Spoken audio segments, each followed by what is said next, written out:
अच्छे अखलाक में रगबत करो। अगर तुम्हें किसी तरफ रागिब होना है, अट्रैक्ट होना है, तो तुम्हारे लिए जरूरी है कि अच्छे अखलाक की तरफ, अच्छे कैरेक्टर की तरफ तुम तरगीब करो, रगबत करो। अच्छे कैरेक्टर की बात फरमाई, इसलिए कि ये बात अच्छी तरीके से जहन में रखें कि एक इंसान अपने कैरेक्टर की बुनियाद पर वो मकाम पा लेता है जो मकाम अल्लाह अज़्ज़ा वजल दिन भर रोजा रखने वाले और रात भर इबादत करने वाले को अल्लाह अता फरमा देता है। अखलाक, आज उसकी तरफ रगबत हमारी नहीं है। आज हम मुसलमानों के अखलाक की तरफ तवज्जो दें तो हमारी अक्लें दंग रह जाती हैं। वो कौन सी बद अखलाकी है जो मुसलमानों में न पाई जाती हो। जबान के अंदाज से लेकर किरदार के हर मामले के अंदर अगर हम मुसलमानों की जिंदगी का जायजा लें तो मुसलमान अखलाकी एतबार से जवाल का शिकार हो चुका है। अखलाक ऐसी चीज है जिसके अखलाक अच्छे हों उसकी मोहब्बत अल्लाह लोगों के दिलों में डाल दिया करता है। और एक तारीखी जुमला मैं आपकी समातों के हवाले करूं, अगर इल्म में कमी है तो अखलाक दूर कर देगा। अगर इल्म में कमी है तो अखलाक दूर कर देगा, लेकिन अखलाक में कमी है तो वो इल्म दूर नहीं कर सकता। इसलिए कि मैं आपको बताऊं, आप हाईली क्वालिफाइड हैं लेकिन नाक चढ़े हुए हैं, तकब्बुर वाले हैं, तो आपका ये अंदाज लोगों के दिलों में आपकी मोहब्बत का चिराग रोशन नहीं कर सकता, भले आप हो हाईली क्वालिफाइड। इसीलिए गालिबन हजरत सुफियान सौरी रहमतुल्लाह ताला अलैह का कौल है कि अगर मुझे पता चल जाए कि कोई इल्म का पहाड़ आया हुआ है किसी शहर के अंदर, कोई इल्म का पहाड़ आया हुआ है कि अल्लाह अज़्ज़ा व जल्ल ने इल्म की दौलत से उसे माला माल फरमाया है और बेपनाह उलूम उसे अता फरमाए हैं, लेकिन यह भी पता चले कि वो इल्म वाला बेअदब है और बद अखलाक है, तो उसकी मुलाकात न करने पर मुझे कोई अफसोस नहीं होगा। आप देख सकते हैं दुनिया के अंदर बहुत सारे ऐसे हैं जिनके अच्छे अखलाक की बुनियाद पर अल्लाह ताला उन्हें पढ़े लिखों से ज्यादा ऊंचा मकाम अता कर देता है। मुस्कुराकर मिलना, शफकतों के साथ मिलना, अच्छे लबो लहजे में बात करना, प्यार से बात करना, मुस्कुराते हुए बात करना, नरमी से बात करना, ये सारी वो खूबियां हैं जब ये किसी इंसान के अंदर आ जाती हैं तो वो इंसान रंग का भले काला हो लेकिन फिर भी वो खूबसूरत बन जाया करता है। अखलाक इंसान को खूबसूरती अता करता है, अखलाक इंसान को जीनत अता करता है। कुर्बान इमाम हुसैन रदी अल्लाह तआला अन्हु के इस पहले इरशाद पर कि आप पहली नसीहत फरमाते हैं, ए लोगो अच्छे अखलाक में रगबत करो, यानी उसमें इंटरेस्ट लो, उसकी तरफ माइल हो जाओ और अपने कैरेक्टर को बेहतरीन से बेहतरीन बनाने की कोशिश करो। एक जमाने में हमारी आइडेंटिटी अच्छे अखलाक ही थे, अच्छे कैरेक्टर थे। और बड़ी माजरत के साथ मैं अर्ज करता हूँ, जो बात बात पर आज के दौर में झगड़ा करे समझ लेना ये कोई और नहीं मुसलमान है।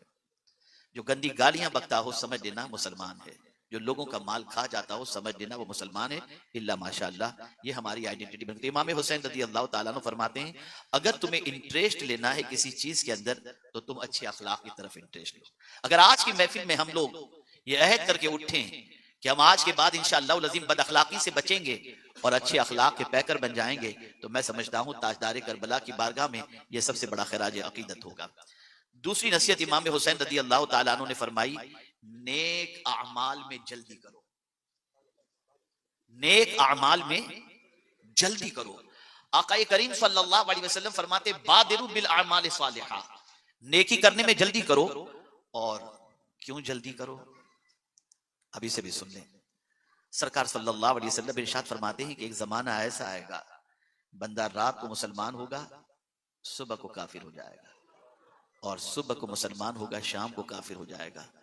ऐसे दौर के आने से पहले जल्दी करो, इसलिए कि उस दौर के अंदर बंदा चंद टकों में अपना ईमान बेच देगा।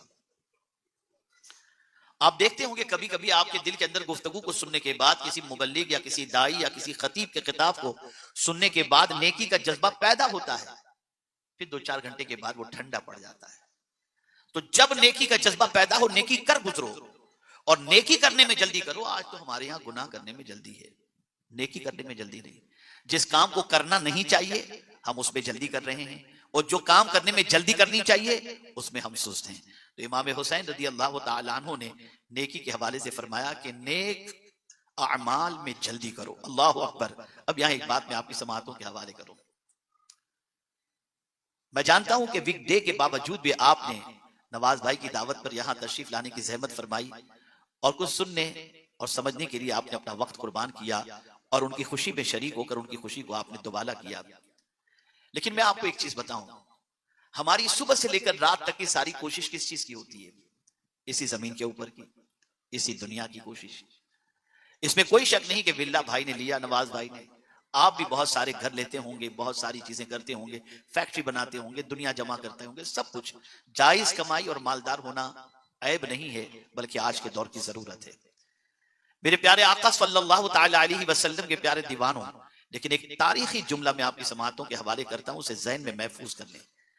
आप सिर्फ इतना देखें कि सुबह से लेकर रात तक जिस चीज के जमा करने में आप लगे हुए हैं, क्या वो जमा की हुई चीज कब्र में आपके साथ आएगी?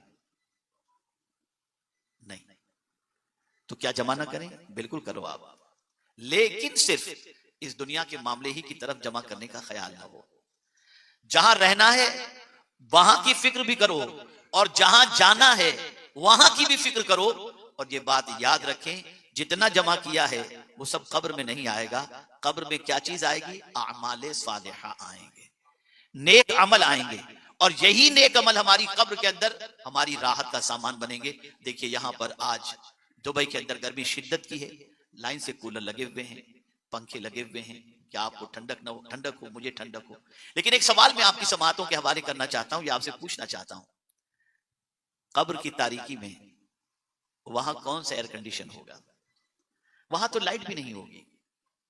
आप अरबपति हैं तो भी आप चाहेंगे कि मेरी कब्र एयर कंडीशन वाली बन जाए? नहीं बना सकते आप शेख हैं इस मुल्क के और आप चाहें कि आपकी कब्र के अंदर लाइटिंग का इंतजाम हो? नहीं कर सकते आपको वही कफन पहनकर, वही सादा सा कफन पहनकर उसी मिट्टी के नीचे जाना है जिस मिट्टी के अंदर सब जाते हैं।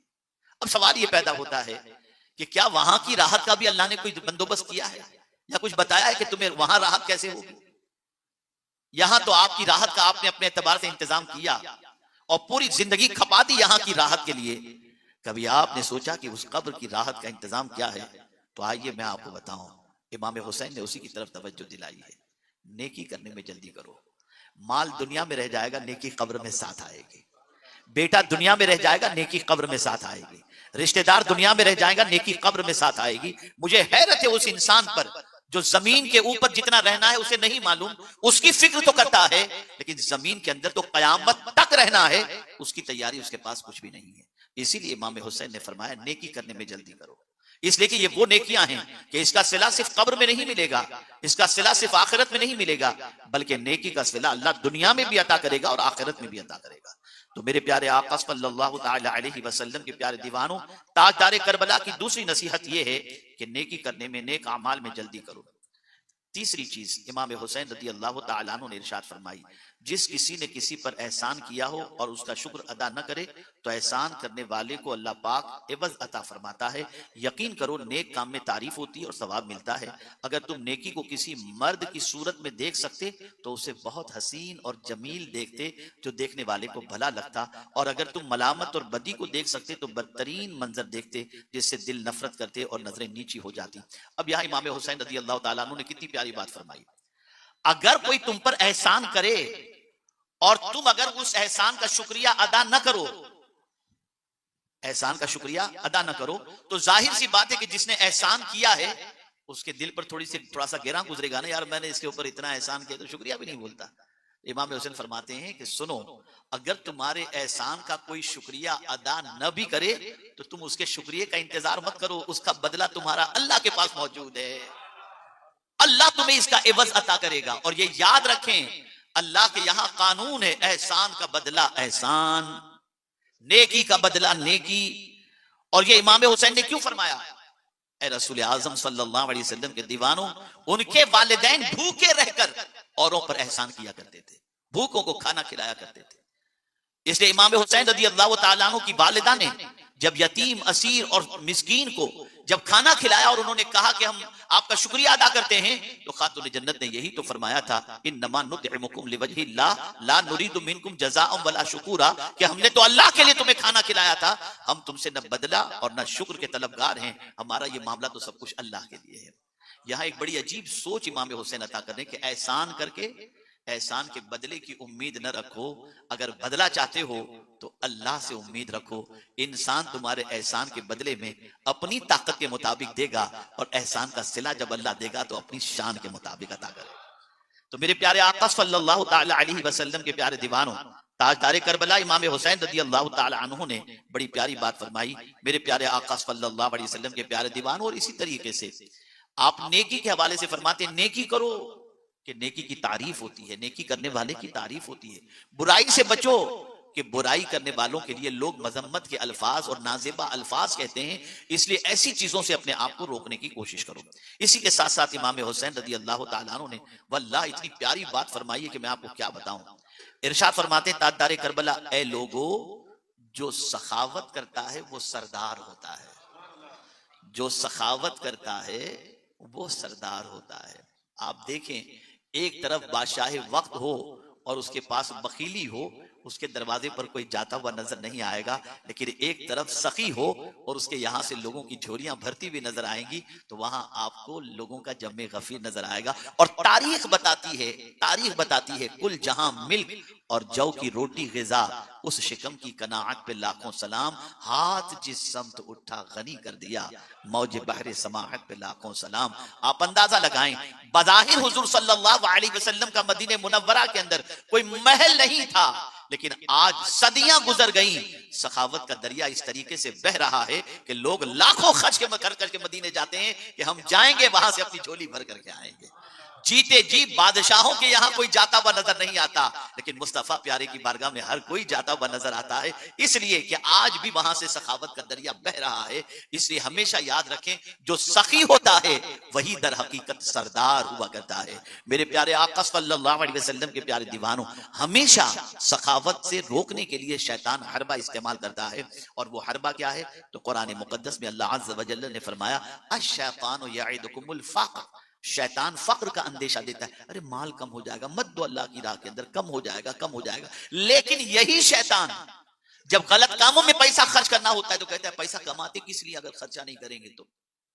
लेकिन अल्लाह के नाम पे शैतान वसवसे पैदा करता है, अय्याशी के लिए वसवसे पैदा नहीं करता, बुरे कामों के लिए वसवसे पैदा नहीं करता, बदकिरदारी के लिए वसवसे पैदा नहीं करता, लेकिन अल्लाह की राह में जब देना होगा तो शैतान वसवसे पैदा करता है। इमाम हुसैन रदियल्लाहु मौला तबारक व तआला अन्हु ने फरमाया, ए लोगो, जो सखावत करता है वो सरदार होता है। इसलिए आप देखें, सखी के दर पर हर कोई जाता हुआ नजर आता है। हिंदुस्तान में ख्वाजा साहब आराम कर रहे हैं, वहां फकीरों का मेला लगा हुआ रहता है, भिखारियों का मेला लगा रहता है। क्यों? इसलिए कि आज भी उनके दरबार से लोगों की झोलियां भरती हुई नजर आती हैं। हकीकत में वो सरदार नहीं जो तख्त पर बैठे हुए हैं, वो तो सरदार हैं जो आज मजार में आराम करते हुए लोगों की झोलियां भरते हुए नजर आते हैं। मेरे प्यारे आका सल्लल्लाहु अलैहि वसल्लम के प्यारे दीवानों, और जो बखीली करे तो इमाम हुसैन रदियल्लाहु ताला अन्हु फरमाते हैं, और जो बुख्ल करता है वो जलील और रुसवा हो जाता है। बड़ा कंजूस है यार, इसकी जेब से तो एक पैसा नहीं निकलता, आदमी कहता है ना। वो कंजूस हो, मालदार भी हो तो उसका रिस्पेक्ट नहीं होगा, और सखी है तो उसकी मोहब्बत लोगों के दिलों के अंदर हुआ करेगी। तो इमाम हुसैन वो हुनर बता रहे हैं जिस हुनर की बुनियाद पर लोगों के दिलों में हमारी मोहब्बत पैदा हो और हमारी आखिरत संवर जाए। याद रखें मेरे प्यारे आका सल्लल्लाहु अलैहि वसल्लम के प्यारे दीवानों, हम डिप्रेशन से निकलने के लिए दौलत खर्च करते हैं। आपको बताऊं हम कब निकालते हैं दौलत? बताऊंगा, अभी आपको समझ में बात आ जाएगी, बिल्कुल लॉजिक समझने जैसी पोजीशन। हम जब तंदुरुस्त होते हैं तो खूब मजे लूटते हैं, और बीमार होते हैं तो सदका निकालते हैं। दो अल्लाह के नाम पे तबीयत ठीक हो जाएगी, दो अल्लाह के नाम पे। परेशानियां दो अल्लाह के नाम पे। तो हमारा विजदान कहीं से ये कहता जरूर नजर आता है कि परेशानी का हल अल्लाह के नाम पर देने में है, लेकिन हम इंतजार करते हैं मुसीबतों के आने का, तब हम अल्लाह के नाम पर देंगे। और इमाम हुसैन फरमाते हैं, तुम तंदुरुस्त रहकर अल्लाह के नाम पर दो तो मुसीबतें खुद ब खुद टलती चली जाएंगी, परेशानियां खुद ब खुद चलती चली जाएंगी। मैं आपको एक अमल बताता हूं। हमारी अहलिया कोई आलिमा नहीं है, कोई फाजिला नहीं है, लेकिन अल्हम्दुलिल्लाह तफसीर सुन सुनकर उनके दिल में अल्लाह अज़्ज़ व जल्ल के कलाम की मोहब्बत और दीन की मोहब्बत पैदा हुई, और सीरत मुस्तफ़ा सल्लल्लाहु अलैहि वसल्लम और आका करीम सल्लल्लाहु अलैहि वसल्लम की हयात तैयबा पढ़ पढ़ करके उनके दिल में भी आका करीम सल्लल्लाहु अलैहि वसल्लम की बेपनाह मोहब्बत पैदा हुई। मुझे मालूम भी नहीं था, अभी ईद उल अज़हा के मौके पर अल्हम्दुलिल्लाह सरकार सल्लल्लाहु अलैहि वसल्लम की नाले ने पाक का सदका है कि इमाम रसूल आज़म सल्लल्लाहु अलैहि वसल्लम के नाम से हम कुर्बानी सआदत अल्लाह हमें अता करता है, हम करते हैं। उनके जहन में एक बात बैठी, वो कहती है कि सरकार सल्लल्लाहु अलैहि वसल्लम कभी खुद के नाम ही से सिर्फ कुर्बानी नहीं की, बल्कि अपनी गरीब उम्मत के नाम से भी हुजूर ने कुर्बानी की। तो हुजूर को अपनी उम्मत से इतना प्यार कि कुर्बानी भी तनहा अपने नाम पर नहीं, अपनी उम्मत के नाम पर की। तो उस दिन से हमारे घर का दस्तूर बन गया। नहीं, जहन में उनके आया, मुझे तो मालूम भी नहीं था वो क्या कर रही है, कैसे कर रही है, लेकिन हमारे घर का दस्तूर है कि रोजाना घर के हर फर्द के नाम का अलग से सदका रोजाना निकाला जाता है। ये बात उनके जहन में हुजूर सल्लल्लाहु अलैहि वसल्लम की उम्मत की जब बैठी तो उन्होंने कहा हुजूर के बहुत सारे उम्मती ऐसे भी होंगे जो सदका नहीं निकालते होंगे, तो आज से सिर्फ घर वालों का सदका नहीं होगा, एक सदका हुजूर की उम्मत के नाम से भी निकाल दिया जाए, ताकि हुजूर की उम्मत अगर परेशान है तो इस सदके की वजह से उसकी बलाएं टल जाएं। ये सोच होनी चाहिए, ये फिक्र होनी चाहिए। अल्हम्दुलिल्लाह हमारे घर में दस्तूर चल रहा है। अर्ज करने का मंशा ये है कि हम सदका निकालते हैं, मुसीबत आती है तब उस वक्त भी निकालो, लेकिन तंदुरुस्ती में ज्यादा निकालो ताकि मुसीबत दरमियान ही से भाग जाए।